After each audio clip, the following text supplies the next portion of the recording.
কারণ আপনারা সবসময় মাঠে ঘাটে সব জায়গায় থাকবেন।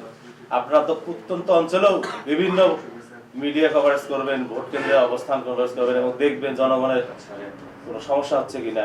আপনারা যেন সঠিকভাবে সত্য যে জিনিসটা এটা প্রকাশ করতে পারেন, এটা আপনাদের কাছে আমার প্রত্যাশা থাকে।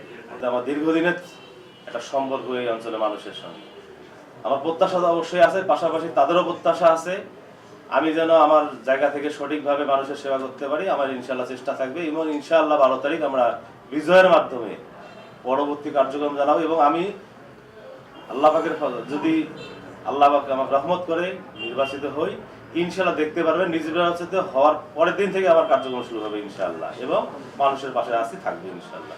আমার এটা চাওয়া, জনগণ আমাকে যেটা বলছে, সাধারণ জনগণের কাছে আমি তাদের কাছে যখন আমি প্রচারে যাওয়ার মাধ্যমে আমি জানতে পারছি তারা এখনো আশঙ্কায় আছে আসলে ভোটটা সুষ্ঠু হবে কিনা, তারা ভোটটা দিতে পারবে কিনা, তাদের মতামত, তারা সঠিক নির্বাচনে তাদের যে অংশগ্রহণ থাকবে সেটা সে বাস্তবে থাকবে, এটা প্রশ্ন থেকে যায়। এই জন্য আপনাদের কাছ থেকে আমি আপনাদেরকেও বলতেছি এবং আমার প্রশাসনের যারা আছে তাদেরকেও বলবো যেন আমরা সঠিক একটা নির্বাচন সকলে মিলে অনুষ্ঠিত হয় এই ব্যবস্থা করবো।